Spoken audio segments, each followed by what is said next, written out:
Muy buenas, estimados y estimadas. Con esta salsita los invito una vez más a escuchar, a compartir conmigo una nueva sesión con ese hetero que va pasando de un nuevo podcast. Claro que sí, acá estamos. Mi nombre es Santiago y como siempre los invito a tomar asiento, a relajarse, a tener el código civil cerquita, a prepararse el mate, el cafecito, lo que tomen, lo que consuman. ¿Por qué? Porque vamos a arrancar. Y como siempre, arrancamos fuerte.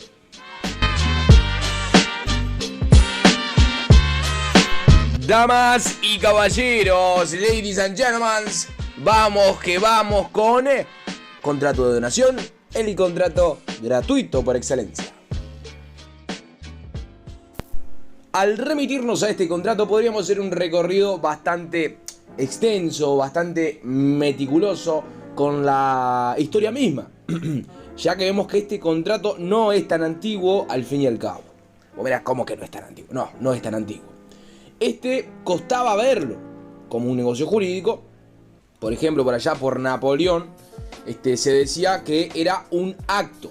Bien, los romanos también lo veían así. Esto era algo visto como con mucha desconfianza, ¿me entendés? Porque era, vos querés dar algo de forma gratuita. ¿A quién buscas influenciar? Entonces se podría decir que es ahí, desde los romanos prácticamente, que comienzan a ponerse las trabas. O sea, la traba en cuanto a los límites, las prohibiciones. Por ejemplo, entre los cónyuges no se podrían donar. También la donación total. Todo esto fueron surgiendo en cuanto a trabas. Y bueno, fueron extendiéndose a lo largo y ancho de este contrato hasta que la modernidad lo va ampliando o va quitando algunas, sin embargo manteniendo otras.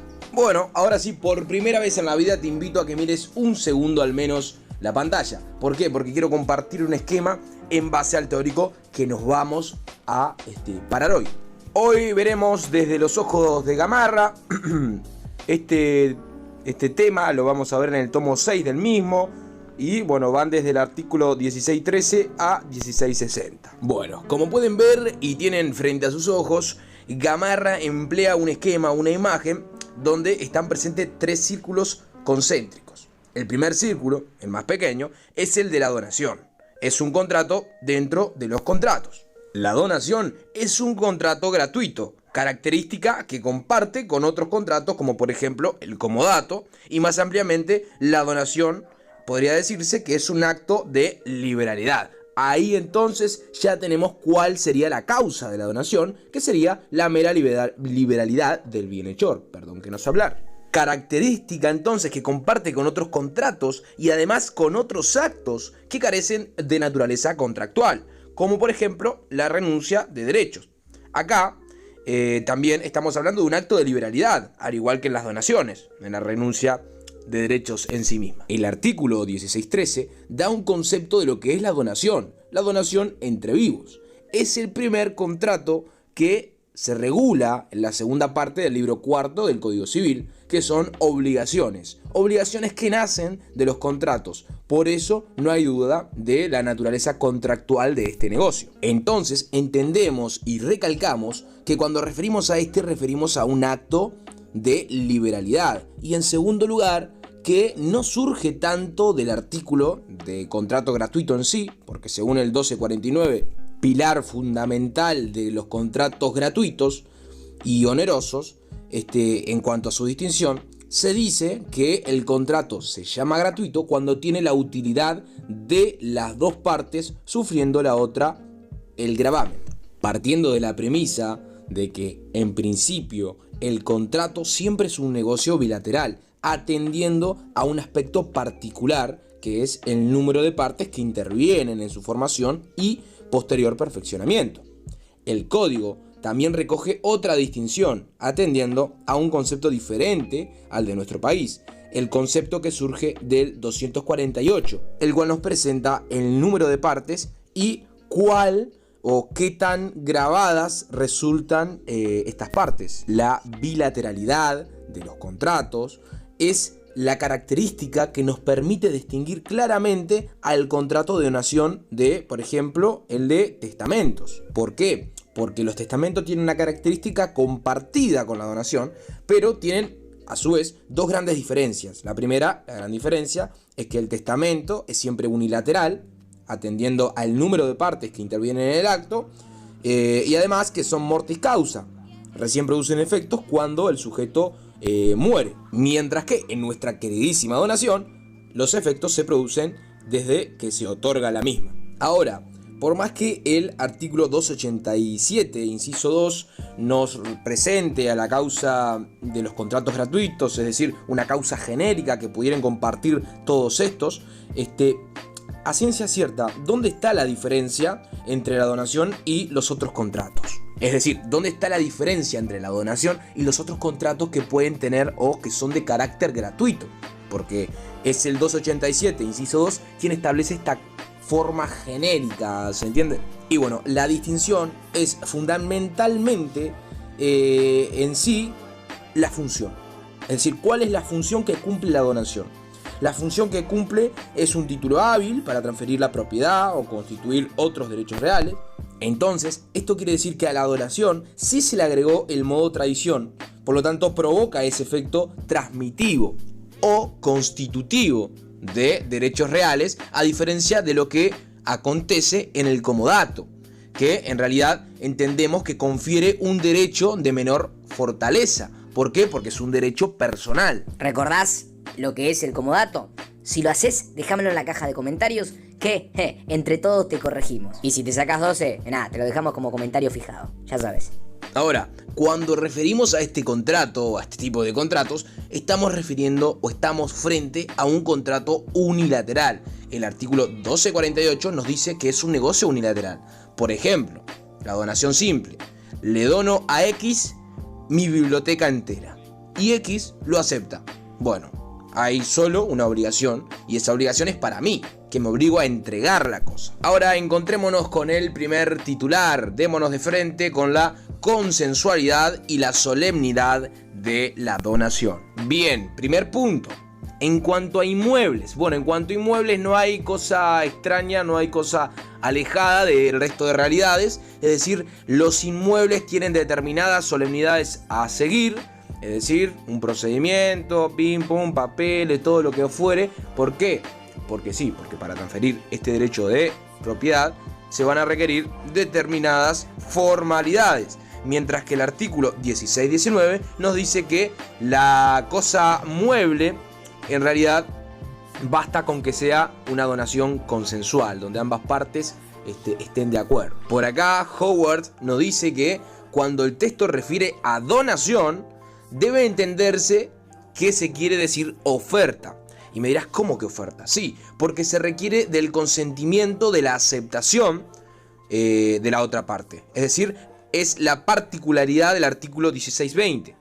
Sí, yo lo que estoy haciendo es ofreciendo. Ahora, el otro sujeto tiene que aceptar sí o por no dicha donación o dicha entrega. Sabemos que quien va a recibir esa donación tiene la facultad de solicitar un inventario, es decir, ver qué activos hay, qué pasivos hay y ahí decidir. Por lo tanto, sí lo veremos como una oferta. Ahora sumerjámonos en capacidad. Para Gamarra están al revés los artículos. En cuanto a la capacidad, primero tendría que estar el 1617 y luego el 1616. El 1616 dice que se pueden donar entre vivos toda persona que la ley no haya dicho que son inhábiles, los que no tienen libre administración de sus bienes, incapaces, sordomudos, analfabetos y menores. Bien, de estos dos artículos tenemos que diferenciar la capacidad para donar, es decir, ser donante, y la capacidad para ser donatario. Básicamente diferenciar lo que es la capacidad para dar y la capacidad para recibir. Bien, pongámonos en uno de los lados. Para ser donante se requiere capacidad plena. Debe ser un sujeto capaz. Nosotros ahora vamos a ver que un incapaz puede tener capacidad para donar, pero no alcanza con su mera voluntad, con su sola voluntad, como ocurre con los púberes, los menores púberes casados, que bueno, requieren una asistencia, pero al fin y al cabo pueden hacerlo. Los menores de edad no casados o dementes, mayores de edad, en principio, no pueden donar porque sus representantes legales o padres, tutores o curadores, en el caso de los dementes mayores de edad, no quieren dentro de su representación esa posibilidad de donar. Básicamente entonces, para ser donantes o para donar se va a requerir una capacidad absoluta. También está la posibilidad de los menores emancipados, etcétera, etcétera, que aunque requieren asistencia, de igual manera pueden hacerlo, mientras que mayores incapaces, mayores interdictos o lo que fuere, sí van a estar sometidos a la voluntad de los tutores, curadores o quienes poseen la patria potestad. Ahora, veamos la otra cara de la moneda. ¿Quiénes pueden recibir por donación? Acá es donde viene el problema. Hay un artículo, para ser más puntuales, el 835 del Código Civil, que dice que son incapaces para heredar, atención acá, el no concebido, ¿bien? El no concebido. Es un sujeto que no existe. Por eso no hereda. Atención ahí, el no concebido. O el concebido que no nazca viable. ¿Bien? Es decir, por ejemplo, si yo estoy casado con Lorena y esta está embarazada y yo me muero, mi hijo, con Lorena, concebido, puede heredar. Sí, puede heredar, no hay problema. Porque la herencia no es un negocio jurídico. Es decir, va a heredar aunque no manifieste voluntad. Pero la donación es algo muy diferente. Como ya dijimos, la llamamos donación o donación es igual a oferta. ¿Por qué? Porque la donación sí es un negocio jurídico, es un contrato. Acá se requiere aceptación. Acá la cuestión se complica. Un concebido para heredar no necesita manifestar su consentimiento. Si yo me muero, y como vamos al ejemplo de Lorena otra vez, si yo me muero y Lorena, que es mi cónyuge, está embarazada, como dije, si mi hijo está concebido y le hacen una donación, no hay duda de que la madre ejerce la patria potestad, por ende la madre podrá aceptar la herencia. En ese caso es fácil y claro. El problema se presenta cuando se trata de un hijo natural, porque la madre no ejerce la patria potestad porque está embarazada. La ejerce cuando lo reconoce y no es normal que se reconozca antes del nacimiento. Bueno, en materia de patria potestad, hay un artículo muy importante que es el 271 del Código Civil, el cual prohíbe a los padres enajenar bienes raíces de los hijos, si no es por causa de necesidad o utilidad evidente de dichos hijos y previa autorización del juez, con audiencia del Ministerio Público. O sea, se le limita bastante la posibilidad de disponer, se requiere el control judicial para una enajenación, por ejemplo. El problema que tenemos acá es que una donación, por lo general, no implica ni necesidad de los hijos, ni utilidad evidente, es decir, algo que llega, ¿se entiende? Entonces, difícilmente un juez autorice una donación por parte de los padres. Para el caso de los muebles, el legislador no estableció ninguna limitación. Los padres tienen plena autonomía para donar muebles, porque las limitaciones están para los inmuebles. Y te preguntarás cuál es el tema. Bueno, si los padres donan muebles de los hijos a terceros adquirientes, al donatario de esos muebles no se les puede atacar. El hijo carece de acciones contra el donatario. Pero si los padres responsables frente al hijo llevan a cabo una donación de cosas inmuebles, bueno, puede que esto le perjudique, y esto surge en sí en base al artículo 269 del Código Civil. Pero fundamentalmente surge de un principio general que rige todo el supuesto de la administración de los bienes ajenos. El principio que es básicamente todo aquel que administra bienes ajenos se hace responsable frente al titular de los bienes administrados. Los padres responsables por la inapropiada administración de los bienes de los hijos van a responder. Cambiemos de titular, vayamos a restricción para los tutores. El 412 inciso 5, 412 inciso 5, sí, dije bien, es un artículo dictado, establecido, que es mucho mayor que para los padres. Acá la restricción alcanza a los muebles y a los inmuebles. La excepción son esas donaciones mínimas que incluso si exceden lo que prevé la ley, el tutor, curador, debe ser responsable. Bien, cosa que ya hablamos. Acá existe para el menor sujeto a tutela o al mayor incapaz sujeto a curatela una incapacidad jurídica específica. No se pueden donar bienes ni por el propio incapaz porque carece de capacidad ni por sus representantes legales a su nombre o en su nombre. Ya hablamos entonces de la restricción para los tutores, ahora vamos a los capaces limitados. Los capaces limitados son los púberes casados. Actualmente se requiere tener 16 o 17 años. El artículo 310, que solo aplica para ellos, establece que tampoco podrá, sin autorización del juez y bajo pena de nulidad, hacer donaciones por acto entre vivos. Esto significa entonces que para ser donante el capaz limitado cuenta con una capacidad atenuada, o sea, requiere de la asistencia judicial, mientras que adquiera la capacidad plena, es decir, mientras que cumpla la mayoría de edad. Sin embargo, acá hay una excepción regulada por el 1656 en cuanto a las donaciones por causa de matrimonio. Bueno, esta dice que las donaciones por causa de matrimonio las puede llevar a cabo un puber soltero antes de casarse, a favor de quien va a ser su cónyuge. Es decir, el puber soltero puede donarle a la que va a ser su cónyuge. En este caso, como surge del 1656, se trata de una capacidad atenuada, por lo que requiere asistencia de la misma persona, es decir, del juez, aunque no estén en el matrimonio. Es decir, aunque no estén casados, sí va a precisar la asistencia legal o judicial. Nuevamente, cambiemos a otro titular, un titular muy importante: donación sujeta a condición suspensiva. Nos metemos en condiciones, chicos y chicas. Artículo 1618, inciso 2. Este artículo refiere a la donación sujeta a condición suspensiva, es decir, aquella donación que adquiere su eficacia luego de el acontecimiento o el concometimiento de un evento previo o previsto, mejor dicho, como condición. El artículo dice que se requiere capacidad en doble momento, o sea, A, cuando se acepta la donación y llega a conocimiento del donante, y B, al cumplirse la donación. ¿Qué queremos decir con esto? Bueno, si yo hoy le dono a X o a A, mejor, para que te quede un ejemplo más práctico. Si yo le dono a A hoy, para el momento en el que B se reciba de abogado, hay que atender de que el sujeto es capaz en esos dos momentos. Es decir, con una importancia mayor en cuanto a su consecuencia. Que si el sujeto se murió antes de que B, que es el que se tenía que recibir de abogado, se recibiera de abogado, la donación queda sin efecto, porque no cumple el requerimiento de que el sujeto sea capaz al cumplirse la donación. O sea, yo que estoy donando, si muero antes de que B se reciba de abogado, al final no voy a tener esa doble capacidad, o sea, en esos dos momentos. ¿Se entiende? Nos movemos nuevamente a otro titular: objeto de la donación. Artículo 1625, inciso 1 y 2. Hay un término puntual que dice congrúa, perdón si lo pronuncio mal.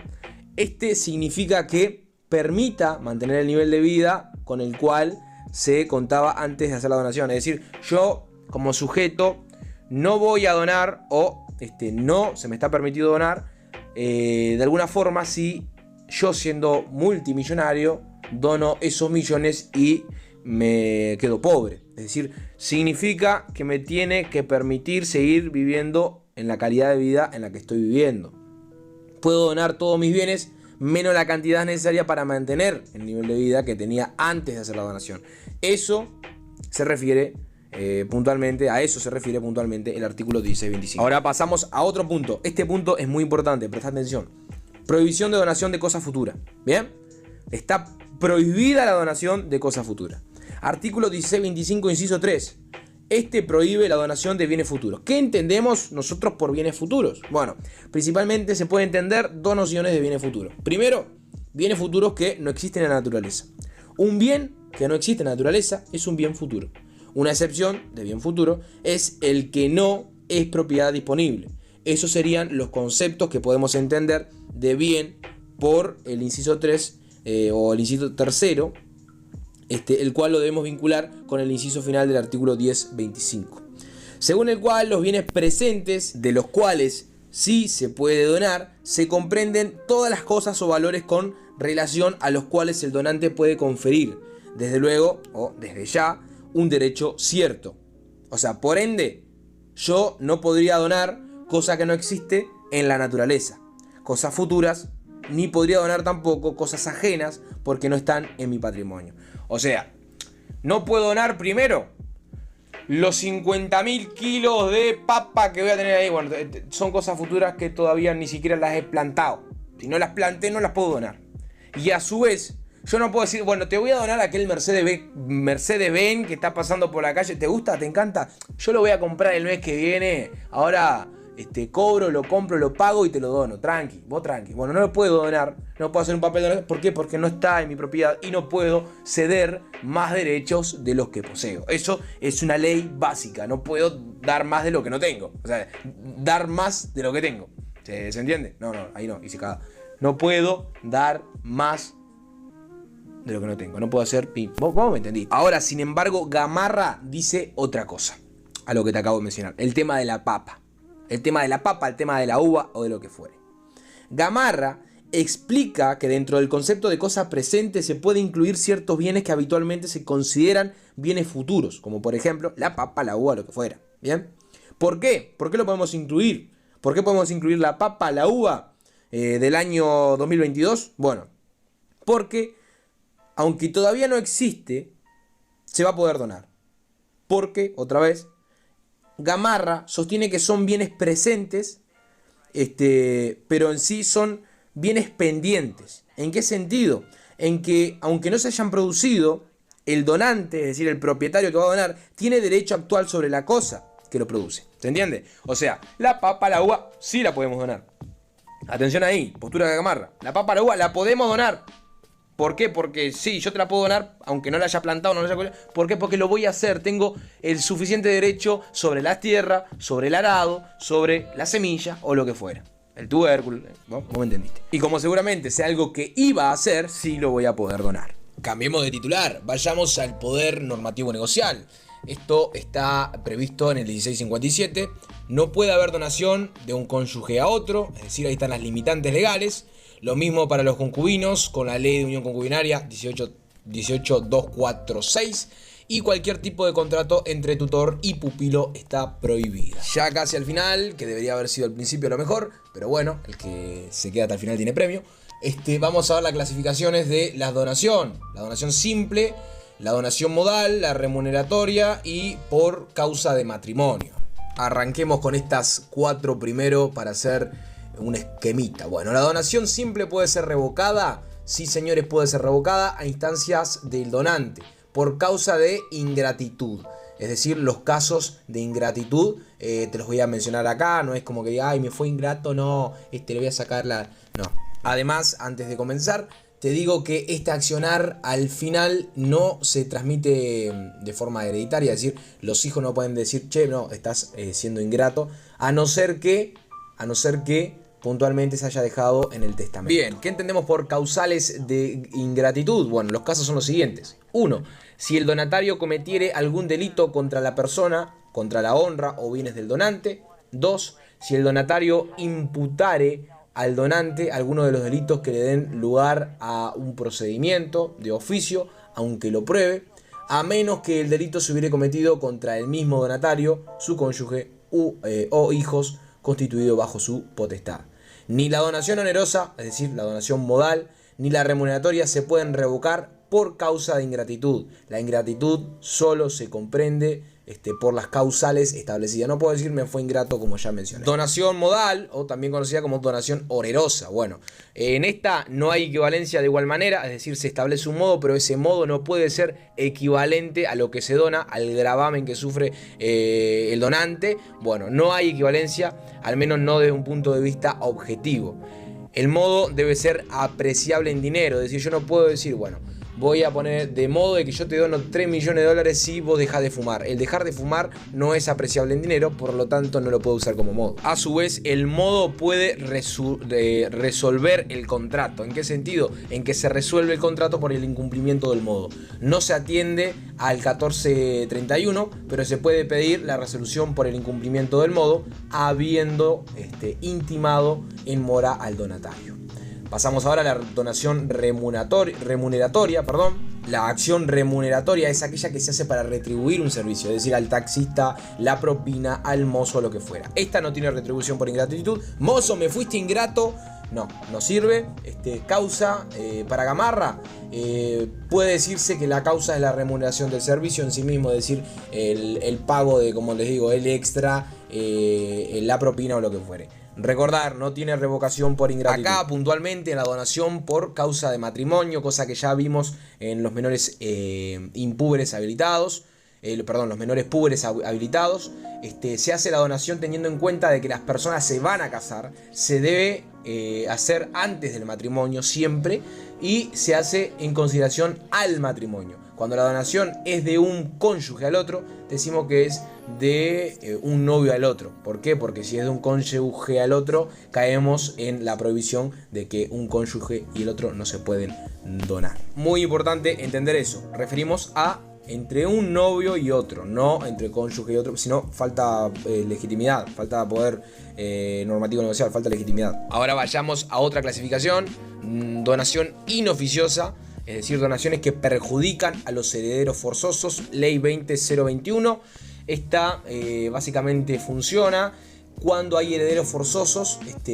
Al final no se puede donar el patrimonio de manera libre, es decir, si tenemos herederos que tienen que recibir su herencia, no podemos cortarles la pata haciendo donaciones a diestra y siniestra. El artículo 884 establece que llámese legítima la parte de bienes que la ley asigna a cierta clase de herederos, independientemente de la voluntad del testador y de que éste no pueda privarlos, sin causa justa y probada de desheredación. Bien, los herederos que tienen legítima se llaman legitimarios o herederos forzosos. No podemos donar, tenemos esa limitante. Ahora, ¿quiénes tienen legítima? ¿Quiénes pueden ser esos herederos? Bueno, los hijos legítimos, personalmente o representados por sus descendientes legítimos o naturales. Después, los hijos naturales, reconocidos o declarados tales personalmente o representados por su descendencia legítima o natural. Y los ascendientes legítimos.